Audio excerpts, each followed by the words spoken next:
Amados, a paz do Senhor novamente, né? Então, quero pedir a bênção do Senhor Espírito Santo a todos que estamos aqui e aqueles que vão ver pela internet, que o Senhor faça esse vídeo, ou seja, a palavra do Senhor ministrada hoje, a ser divulgada. Porque se o Senhor fizer, vai alcançar o mundo inteiro essa mensagem. Bom, então, todos aqui têm certeza de quem é o Espírito Santo? Todos têm? Todos não têm nenhuma dúvida quem é o Espírito Santo? Ótimo, porque é o Espírito Santo que nos dá entendimento. É o Espírito Santo que nos revela os segredos de Deus, que estão onde? Na palavra. Irmãos, você pode até achar estranho que eu estou dizendo que o segredo de Deus está aqui, mas os segredos de Deus estão aqui. Homens e mulheres sem o Espírito Santo leem isso e não entendem. Mas você leu uma vez ou duas, o Espírito Santo já te deu entendimento, né, do amor de Deus para com você, os planos de Deus, que é um dia ter reunido com Ele para toda a eternidade todos aqueles que o amam. E o Espírito Santo está ensinando a sua igreja a amá-lo em espírito e em verdade, que é sobre isso que vamos falar hoje. O tema é espiritual, não é? Eu vou seguir aqui o que está escrito nos slides. O primeiro slide está em 1 Coríntios, capítulo 3, versículo 1, e diz assim: E eu, irmãos, não vos pude falar como a espirituais, mas como a carnais, como a meninos em Cristo. Paulo estava ali na igreja de Corinto e percebeu que os irmãos estavam buscando somente o pão. Estavam ali por coisas materiais. E ele chegou à conclusão que a igreja ainda, ou a maioria daqueles irmãos, não estavam conscientes do seu estado, aquilo que Deus fez com eles. E o mundo espiritual hoje, no nosso tempo, ele é muito desprezado. Ou então ele é mistificado. Não é? Tem pessoas que veem alguma coisa, por exemplo, ainda usa simpatia, né? Pé de coelho, acham que tem sorte e verbalizam isso. Eu preciso de sorte. Nós não temos sorte, você sabia disso, né? Tudo é Cristo na nossa vida, tudo que acontece é Jesus Cristo por permissão deles. E tem alguns que não, que isso, espiritual, não tem nada espiritual, estamos no século 21, né? E a Bíblia diz que nós somos o quê? Nós somos seres espirituais. Olha como é que a igreja adora o Senhor. João 4:24. Deus é espírito. Se Deus não fosse espírito, nós o veríamos com esses olhos. Não é verdade? Nós só podemos ver Deus com os olhos da fé. E é necessário que os seus adoradores o adorem em espírito e em verdade. Se nós, irmãos, não dermos a devida atenção ao mundo espiritual, nós não conseguimos adorar a Deus. Hoje o tempo é de materializar Deus para adorar. E Deus é contrário a isso. Porque Deus não permitiu que o seu povo fizesse uma única estátua dele. Você já viu na Bíblia que Deus pediu para Moisés fazer uma estátua dele? Jamais, pelo contrário. Deus repudia toda espécie de imagem a ser adorada. E tudo aquilo que existe no céu ou na terra. Deus não ele abomina qualquer estátua que recebe adoração. E o ato de adorar essa estátua, Deus abomina também. E aquelas pessoas que adoram estátua, Deus abomina? Não. Deus as ama como ama a nós. E é isso que Deus tem ministrado no meu coração nesses dias. A característica inconfundível do cristão é que ele jamais adora outro Deus. Não importa a circunstância. Preste atenção nisso. Aquele que está na igreja hoje, entregou a vida para Jesus, ele pode sair até da igreja. Pode no sentido de ter liberdade para isso. Ele pode romper com os seus irmãos cristãos. Mais uma vez, porque ele tem liberdade para isso. Mas jamais ele vai se prostrar diante de uma estátua, ou diante de uma filosofia, ou diante de outro Deus, para adorar. Porque o Espírito de Deus, o próprio Deus, habita nele. Ele não vai permitir isso. Seus irmãos conseguem entender isso. Essa é a característica.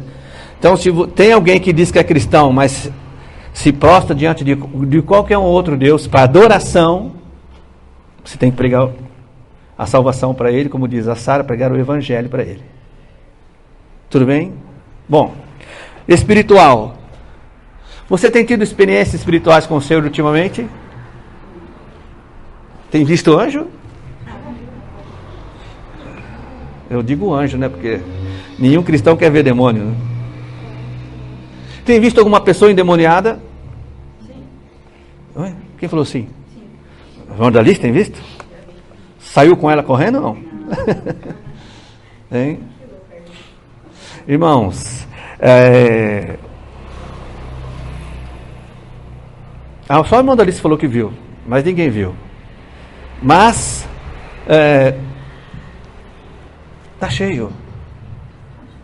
Tem muitas pessoas endemoniadas, fazendo ou não escândalo. Porque a gente atribui uma pessoa endemoniada a fazer escândalo. Não é verdade? Não é verdade? Mas uma pessoa endemoniada, ela pode simplesmente estar divulgando filosofias, outros deuses, adoração a outros deuses, né? De forma a ministrar Satanás no coração da pessoa. Essa pessoa é controlada por demônios. Então, nós estamos vivendo nesse mundo hoje. E hoje, a igreja está mais preocupada com o seu bem-estar aqui na terra do que com a vida eterna lá. Eu digo a igreja no geral, tá ok, irmãos? A igreja, em termos de crescimento físico, ela não está crescendo. Ela está diminuindo. A Inglaterra foi um dos berços de missões. Sabia disso? Hoje, em Londres, segundo o pastor Davi, que esteve morando lá durante mais de um ano, ele diz que não existe mais igreja cristã. Sabe o que existe? Existem palcos dentro dos templos. Se você quer pregar, você vai e aluga a igreja durante 2 horas. Aí você vai, faz o seu culto, porque depois vai ter um culto de feitiçaria lá, logo em seguida. Ele vai na mesma igreja e vai fazer. Isso é o ecumenismo, que é você unir coisas que não podem ser unidas. Esse é o significado. Isso é contrário à vontade do Senhor. Então, e a igreja do Senhor como fica? A igreja do Senhor precisa acordar espiritualmente. Está cheio de portas oferecendo bem para a sua carne. E Paulo diz, a primeira coisa que você tem que fazer é mortificar a tua carne. Porque senão você não consegue ser espiritual. E eu não digo ser espiritual, você viver de acordo com visões, ou porque você teve um sonho, ficar desesperado, ou... Não. Esse é perceber que o mundo espiritual, ele tem o lado, primeiro, do Senhor, e o lado de Satanás. E o lado de Satanás, irmãos, trabalha incessantemente contra os cristãos. Incessantemente. Eu vou ler um texto para os irmãos, eu não ia ler, eu ia começar a ler, que é o Salmo 22. Quem já leu o Salmo 22? Alguém sabe do que se trata o Salmo 22, já que você leu? Você leu o quê? Eu já li, mas não li. Ah, entendi, eu li para a mãe. Estou meio... Quem mais? Só os 2 irmãos que leram? Então, eu vou ler rapidamente, porque é um salmo curtinho, tem só 130 versículos. Brincadeira. Meu Deus, eu quero que você lembre de uma outra passagem, tá bom? Meu Deus, por que me deixaste assim tão sozinho? Lembrou de alguém? Porque eu vivo pedindo socorro, gritando pela tua ajuda, e tu não me respondes. De dia e de noite eu choro sem parar, suplicando a tua salvação, mas não recebo resposta. Apesar disso, eu sei que tu és santo. Os louvores dos israelitas cercam teu trono. No passado, o meu povo confiou em ti e foi libertado. Pediram a tua ajuda e tu livraste a Israel. Confiaram em ti e não ficaram decepcionados. Mas eu valho menos que um homem, não passo de um verme. Todos zombam de mim e eu sou desprezado pelo meu povo. Quem me vê faz caretas e sacode a cabeça dizendo: não é esse o tal que jogou sua carga nas costas do Senhor? Não é esse que vivia dizendo ser ele a alegria do Senhor? Pois bem, vamos ver se Deus vem salvar a sua vida. Lembraram de alguém até agora? Senhor, tu vens cuidando de mim desde o meu nascimento. Cuidaste de mim durante a minha infância. Sou teu desde o instante que nasci. Ainda estava no ventre de minha mãe e tu já eras o meu Deus. Não fiques longe de mim, porque a hora da minha aflição está bem perto e não tenho ninguém para me ajudar. Lembraram de mais alguém? Estou cercado, presta atenção agora, estou cercado por inimigos poderosos, fortes como os grandes touros da terra de Bazã. Eles me atacam com as bocas bem abertas, como o leão que ruge e rasga a sua vítima em pedaços.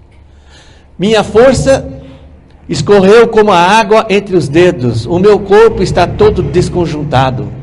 O meu coração se derreteu como um pedaço de cera, perdi a coragem de lutar. As minhas forças sumiram, secaram como um pedaço de barro ao sol. A minha sede é tanta que a língua fica presa no céu da boca. Assim tu me colocaste, deitado no pó da morte. Meus inimigos, um bando de cães, um bando de criminosos estão me cercando, furaram minhas mãos e meus pés. Não sei se você está conseguindo imaginar essa cena aqui. Alguém está clamando a Deus e daqui a pouco ele está relatando o que está acontecendo com ele. Aquilo que ele está vendo também. Ainda posso contar todos os meus ossos. Meus inimigos olham para mim com grande atenção. Repartem entre si minhas roupas e fazem um sorteio para ver quem fica com minha capa. Ó Senhor, por favor, não fique longe de mim. Tu és a minha força, venha ajudar-me. Salva-me da morte certa. Não me deixe ser devorado por esses cães, os meus inimigos. Salva-me dos dentes afiados do leão. Livra-me do chifre desses touros bravos. Eu tenho absoluta certeza que tu vais me salvar. Eu te louvarei diante de todos os meus irmãos. Cantarei louvores a ti quando o povo se reunir para te adorar. Direi: louvem ao Senhor todos vocês que adoram a Ele. Todos vocês israelitas, deem glória a Ele. Obedeçam e respeite a Deus, todos vocês, povos de Israel. Pois Ele não me desprezou, nem me abandonou na hora da aflição. Não virou as costas, mas ouviu e atendeu meus pedidos de socorro. Sim, por causa do teu amor eu te louvarei, quando o povo se reunir para te adorar. Cumprirei as promessas que fiz a ti, todas elas, diante daqueles que te obedecem e respeitam.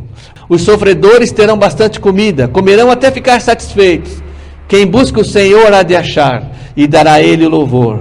Assim eles viverão para sempre. Os povos da terra, até os mais distantes, saberão que o Senhor é Deus e obedecerão a Ele. Gente de todas as nações se curvará diante dele, dando louvor, porque o Senhor é o Rei de toda a terra. Ele governa as nações do mundo. Os ricos também comerão à mesa do Senhor e adorarão a Ele. Todos os homens, os mortais, se curvarão diante dele e colocarão seus rostos junto ao chão. Ninguém vive sem Ele. Nossos filhos e netos também adorarão o Senhor, porque nós lhe contaremos os seus grandes feitos. A sua justiça perfeita será revelada. Sua bondade para conosco será contada a um povo que está para nascer. Aqui, irmãos, é um salmo profético dado a Davi a respeito de Jesus Cristo, sua filiação de Deus, Deus sendo carne e Jesus na cruz. Jesus jamais desprezou o mundo espiritual. Mas o ênfase do ministério de Jesus é pegar a salvação e não sobre demônios, sobre a ação do diabo espiritualmente atuando na vida da humanidade. Mas ele fala sobre a tentação no deserto. As cartas às igrejas falam sobre o mundo espiritual. E aqui no Salmo 22, o Senhor, ele mostra o que ele estava vendo. Ele estava agonizando na cruz e ele viu os demônios ao redor, xingando, zombando, querendo dilacerá-lo. E ele relata isso. Ele relata também a glória do Senhor depois da morte. Ele tinha certeza que o Pai não ia deixá-lo na morte. E agora, por causa do... Tudo está bem sintetizado, mas nós podemos entender. Por causa do sacrifício, todos vão poder conhecer a Deus e o que mais? Louvá-lo. E ele fala assim, que os ricos também louvarão. Por quê? Porque não são as riquezas deste mundo, nem a pobreza desse mundo que credencia alguém a encontrar Deus. É Jesus Cristo, é sempre nele. E ele fala aqui, então, profeticamente, de um povo que ainda não tinha nascido. Sabe quem é esse povo que não tinha nascido? Nós, a igreja. A igreja não existia somente no coração de Deus. Então, o mundo espiritual, irmãos, ele é real. E se você e eu não podemos desprezá-lo. Não é? Porque se nós desprezarmos, nós vamos sofrer o que não precisamos. Não é? E você não tem ouvido falar ultimamente. Você pode pegar as pregações, a grande maioria, não digo todas, mas as grandes pregações do YouTube, do Instagram, não vão falar para você de batalha espiritual. Poucos vão falar do pecado. Porque o que o homem... o ministério, vamos falar de ministério, que não tem o ministério do Evangelho, ele quer encher a igreja de pessoas. Ele quer encher a igreja dele de pessoas. Ele não quer encher as pessoas de Deus. Ele quer encher a igreja de pessoas. E se você falar do pecado e entrar no mundo espiritual, ou as pessoas vão ficar com medo e vão ir embora, e falar do pecado, você há de convir comigo que ninguém se agrada. Mas o pecado, ele está ainda bloqueando pessoas de servir a Deus. Não é? E o diabo sabe disso. O que você fez sexta-feira à noite?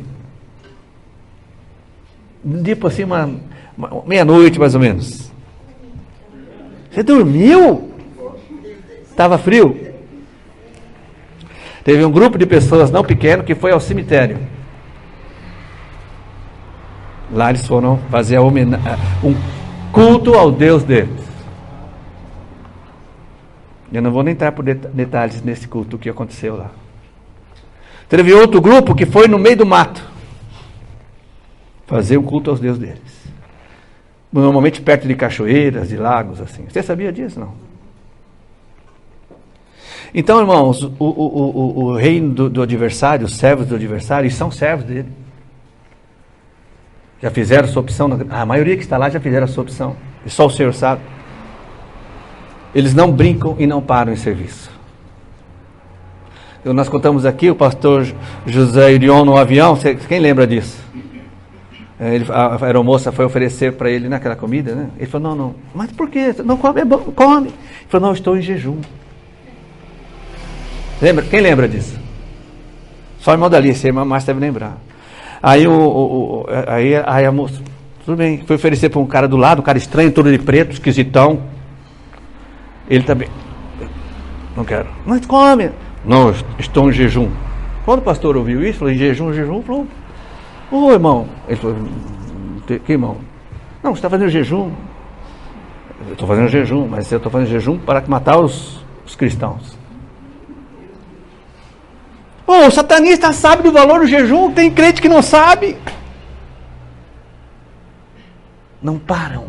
Quem é que para? É a gente que para. Meu professor na academia falava que o único exército que é distraído demais é o exército do Senhor. Nós, né? Não o exército celestial, os anjos. Nós somos distraídos. E o mundo espiritual, ele é real. Acabamos de falar aqui de livramentos que nós não vemos. Isso aí é espiritual, irmãos. Ou você não percebeu ainda? Não é? É espiritual. O Senhor nem permitiu que você visse e já nos livrou, né? Opa. Tá, parece grande, mas é pequeno. Ó. Efésios 6:12. Porque a nossa luta não é contra o sangue e a carne, e sim contra os principados e potestades, contra dominadores deste mundo, contra as forças espirituais do mal nas regiões celestes. Principados e potestades imagina aqui um exército e a graduação de capitão, coronel, general, tá bom? Então, cada cidade, cada bairro tem uma potestade, uma força do mal que tem sobre seus comandos demônios. Mais gradual ainda, no estado, uma potestade de uma maior divisa. No país, uma maior divisa. Porque esse mundo, pastor, quero um respaldo bíblico. Esse mundo jaz no maligno. Satanás é onipresente? Não. Satanás é onipotente? Não. Satanás é onisciente? Não. Então ele precisa de ter o quê? Comandos, para que relatam a ele. E é assim que ele governa o mundo, irmãos. Oh, meu Deus. Não, calma. O nosso Deus é onisciente, onipresente, onipotente. Ninguém precisa contar nada para ele, ele sabe de tudo, ele está em todo lugar. E ele tem todo poder. Por isso que nós não somos aniquilados, porque o Senhor é quem nos protege. Bom, então, é isso que quer dizer potestades, principados e dominadores. Você vê pessoas que estão em governos do mundo inteiro, que você fala, mas essa pessoa só pode estar dominada. Está dominada. Ela é dominada. Portanto, tomai toda a armadura de Deus, para que possais resistir no dia mau, e depois de ter desvestido tudo, permanecer inabaláveis. O que é tomar a armadura de Deus? Você tem que se preparar para essa batalha. Você não pode entrar numa batalha sozinho, jamais. Primeiro que você precisa do general à frente, do nosso Senhor Jesus Cristo à frente. Sair guerreando por conta própria é loucura, né? Tá bom? E nós temos irmãos para orar junto conosco. Eu sei que você não gosta muito de convidar os irmãos, é verdade ou não? Irmão, mas convide espiritualmente. Como é que eu convido o irmão espiritualmente? Convidando ele para orar por você. Aí eu posso orar depois? É você que sabe. É melhor orar antes. Você abastece o carro antes ou depois da viagem? Lá em Portugal nós abastecemos antes. Então, é assim, por isso que muitos sofrem, né? Você já viu falar de cristão perturbado? Louco? Se você agora não é mais, não sei, ninguém mais falou de fazer. Mas tem igrejas que fazem, né? As visitas debaixo das pontes para ver as pessoas que estão lá. Tem muitas pessoas que estavam dentro da igreja, estão perturbados, tomaram um tiro na cabeça, espiritualmente falando. E a Bíblia fala, toma o capacete, né? Fala de capacete, fala de armadura. Calçai os pés com a preparação do evangelho da paz, embraçando sempre o escudo da fé, com o qual podereis apagar todos os dardos inflamados do maligno. Tomai também o capacete da salvação, a espada do Espírito, que é a palavra de Deus, com toda oração e súplica, orando em todo o tempo no Espírito, e para isto vigiando com toda perseverança e súplica por todos os santos. Irmãos, você precisa conhecer seu inimigo. Eu vou falar uma coisa só para você nunca mais esquecer. O inimigo, ele é o pai da mentira. Tudo aquilo que ele falar para você é mentira. Então não acredite no inimigo. Se ele falar que está vencendo, você já sabe que é mentira. Então, como ele nunca mais vai falar que está perdendo, né, ele vai falar sempre que está ganhando sobre você. Ele sempre vai falar que está maior do que você. Ele sempre vai falar que você não vai conseguir. Ele sempre vai falar para você que você está doente. Ele sempre vai falar para você que você está cansado, demasiadamente. Ele sempre vai falar para você que você está sem tempo para congregar, sem tempo para orar. Ele sempre vai falar para você que o seu irmão não ora para você, que o seu irmão não se importa com você, que o pastor não te ama. Tudo mentira isso aí. Mas se você der ouvidos, você vai se ferir, espiritualmente falando. E isso é uma coisa que acontece com todos nós. Foi por isso que o Senhor me deu essa palavra para trazer. Você vai ver como que é tremendo o Senhor. Tem um versículo que muitos cristãos estão repetindo. Você acredita mesmo que a voz do povo é a voz de Deus? Mas é falado todo dia. Como é que a voz de um povo separado de Deus, natureza caída, pecador, pode ser a voz de Deus? E a gente diz, deve ser mesmo. O diabo vive mentindo e a sociedade aceita esse tipo de coisa. Não é? Nunca foi falado isso, eu não me lembro, eu tenho 50 e poucos. Aí a Sara fala, 50 e poucos? Não, pai, 50 e todos. É, isso mesmo. Né? Eu nunca ouvi nenhum governo dizer, no mundo inteiro, que a luta não é entre esquerda e direita. Mas a luta é do bem contra o mal. Isso vem de Deus. Isso vem de Deus. Deus está falando para o mundo inteiro, olha, vocês estão perdendo tempo com isso, com aquilo outro, mas a luta é espiritual. E está lá. Do mesmo jeito que a gente ouviu, continua. É mesmo. Mas não faz nada. Não oram, não jejuam, não usa as armas que o Senhor nos deu. Não fala. E pelo contrário, irmãos, a igreja está de um jeito hoje, por causa das ministrações, que a igreja está concordando com as coisas erradas. Concordando,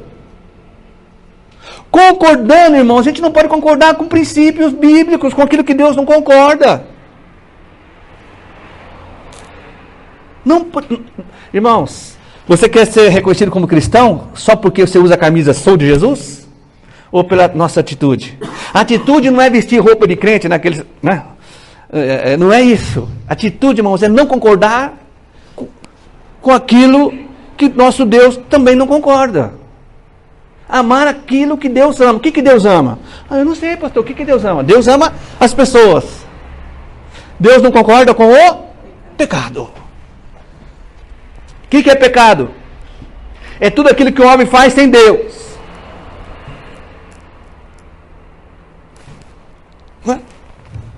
Então, eu preciso me policiar, para mim não concordar com essas coisas. Mas você também precisa se policiar. Mas é que vão pensar de mim? Eita! O que vão pensar de você? O que Deus pensa de você? Você já parou para analisar isso? Então é isso, irmãos. Mundo espiritual. O diabo, ele está ativo. Uma outra mentira do diabo. O diabo não é culpado por todas as coisas de ruim. É mentiroso, irmãos. Ele é o culpado, sim, por tudo de ruim que acontece na terra. Ele é o culpado. Se o homem dá uma mão para ele, é outros 500. Ele é o culpado. Ele é a raiz de todo o mal, é o diabo. Que história é essa de amenizar aqui a culpa do diabo? Eu já vi cristão dizer, não, mas também não é tudo culpa do diabo. É dele. Tudo de ruim que acontece na terra é culpa do diabo. O homem dá a mão para ele, porque o homem nasceu no pecado. Natureza caída. Mas a culpa é do diabo. Quem foi que instituiu alguém, advogado do diabo agora? Então vamos tomar cuidado com aquilo que nós não concordamos, porque abre porta na nossa vida, e porta aberta, alguém vai entrar. Não deixe que ninguém os engane de modo algum. Está lá em 2 Tessalonicenses. Se o Espírito está dizendo assim, não deixe ninguém te enganar, por quê? Porque ele sabe que tem alguém que vai tentar te enganar. Tem gente que compra casa no céu. Irmãos, estão tentando enganar todos os dias. Com esse negócio de autoajuda. Como a gente gosta de autoajuda, não gosta? Gosta. Né? Tem umas... Autoajuda é aquela mensagem que vem, olha, você nasceu para ser um vencedor. Né? Você tem um gênio na sua vida, estou vendo isso, que você vai sair da agora e vai vencer. Vai comprar meu livro aqui no final da palestra, né? É assim, a pessoa gosta. Só que trouxeram isso para dentro da igreja. Você vai vencer, Deus te trouxe aqui para vencer. Deus disse que nós teríamos aflições. Mas ele fala, quanto mais você der, mais você vai ter de Deus. Estão dizendo que Deus está à venda. Que Deus é subornável. Vão pagar caro. Antes daquele dia virá a apostasia. Muitos que nós conhecemos, que não entregaram a vida para Jesus, mas têm a aparência, vão se afastar e adorar outros deuses. Apostasia. Então será revelado o homem do pecado, o filho da perdição. Quem é? O anticristo. Esse se opõe irmãos, o anticristo, a pessoa, o homem, não apareceu ainda para o mundo, mas a ideia, o pensamento já está. Olha, ele se opõe e se exalta acima de tudo que se chama Deus. ou é objeto de adoração, a ponto de se assentar no santuário de Deus, proclamando que Ele mesmo é Deus. Irmãos, é o que nós vemos hoje. Zombam de Deus, zombam do cristão, zombam da família, zombam da igreja, zombam. A gente não pode concordar com isso. A Bíblia diz o quê? Não vos assenteis na roda escarnecedores de quem? De Deus. Princípios.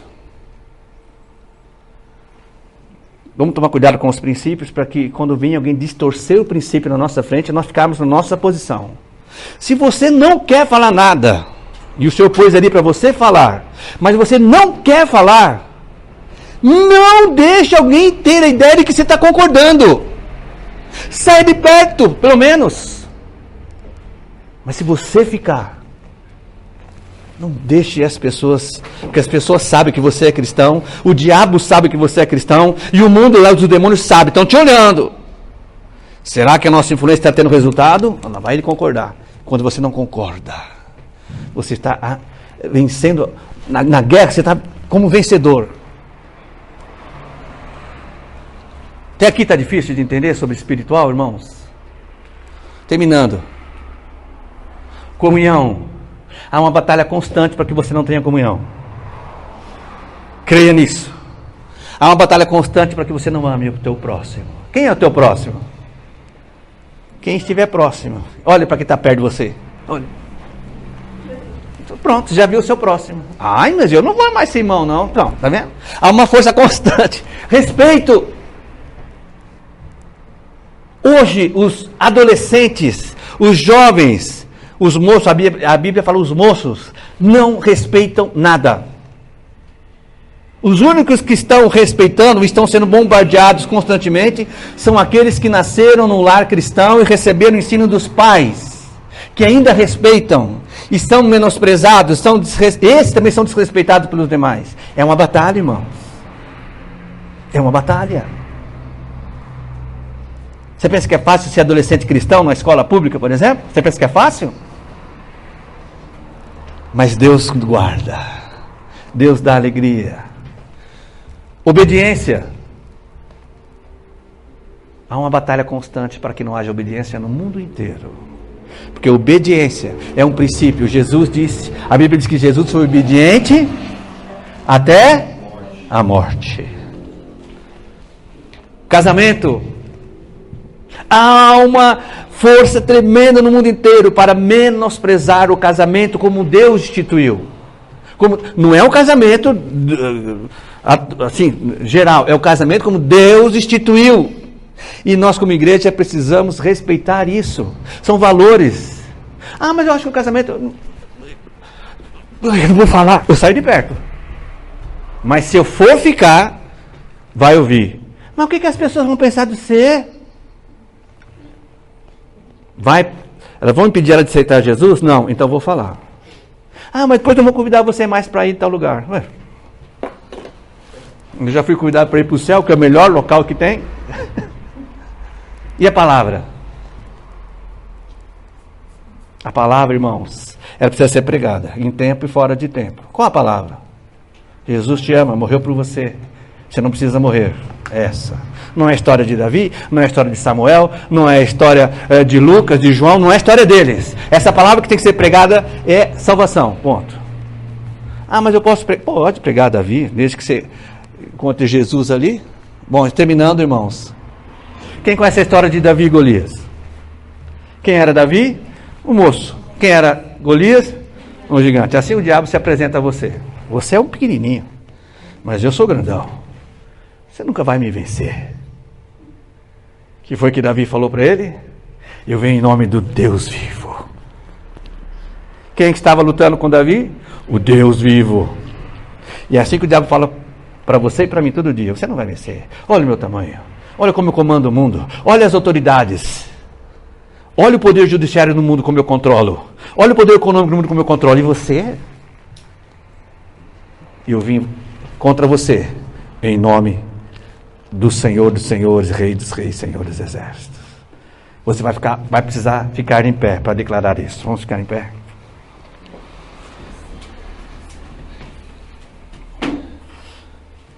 Se você quiser também.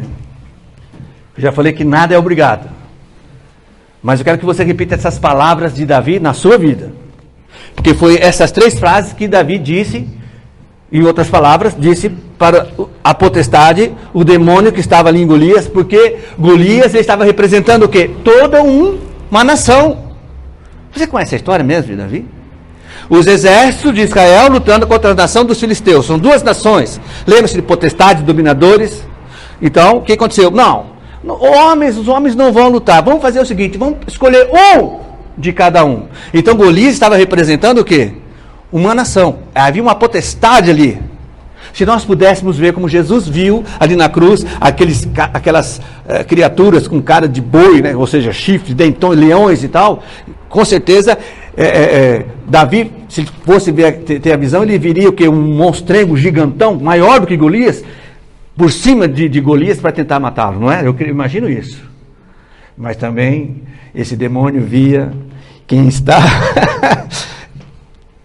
com Davi, viu o Senhor dos Senhores, Deus Todo-Poderoso, o exército celestial. Irmãos, quando você luta, não tem apenas um anjo, mas é o exército celestial com você. Se você acreditar naquilo que o diabo fala, você vai perder, porque você está acreditando na mentira. É igual você acreditar no medo. Eu sei que alguns aqui passaram por períodos de medo, não foi? Medo vem do diabo, não vem de Deus. Já viu Deus falar tenha medo para você? Ele fez o quê? Confia. Quem contou aqui a história da cólera? Quem foi que contou aqui a cólera? Você contou, a Sara contou a história. Quem lembra da história da cólera? Só o Gabriel? O que é cólera? Doença. É uma doença terrível, mata, né? A cólera pediu carona para um homem que ia na cidade. Você não lembra disso? Sim. Ele falou, não vou levar você vai matar todo mundo. Ele falou, não vou matar só 2, você me leva? Só 2, tá bom. No dia seguinte, 250 mil pessoas morreram. E aí ele foi lá falar com a cólera, queria acabar com a cólera. Ele falou, não, eu não tenho culpa. Eu só matei 2. Ele falou, os restos morreram de medo. Então, medo é uma arma satânica. Então, o medo vai ficar aqui hoje, tá bom? Aqui, e depois vai embora. Não vai estar mais na sua vida o medo. Amém? Então, o que foi que Davi falou para o diabo? Ele disse assim, Satanás, você não tem poder sobre a minha vida. Porque o que ele falou para Davi? Ele falou assim, eu vou te matar. Você é um cão, ou seja, você é desprezível, vou te matar. Ele falou, você não tem poder sobre a minha vida. Diabo, você não tem poder sobre as minhas finanças, sobre os meus valores, sobre a minha família, sobre o meu país. Você não tem poder. Porque Davi estava representando uma nação. Ele disse também, Satanás, esse ministério é meu. Porque ele disse, eu vou te derrotar. Eu falei, não, meu ministério agora aqui é vencer você. E ele é meu. Então, vou convidar você a declarar exatamente isso. Eu vou falar e você fala depois, se você quiser também. Antes eu vou orar. Senhor Espírito Santo, eu creio que o Senhor está aqui. Pois o Senhor é onipresente. Mesmo que eu não cresça, o Senhor está. Porque o Senhor é onipresente. Ajuda cada um de nós, Santo Deus, a declarar isso como verdade absoluta em nós. Levanta-nos como guerreiros, Santo Deus, do teu exército, para vencermos, ó Pai, as forças do maligno. Que saibamos lutar, que saibamos também nos defender, mas que saibamos lutar e ir adiante.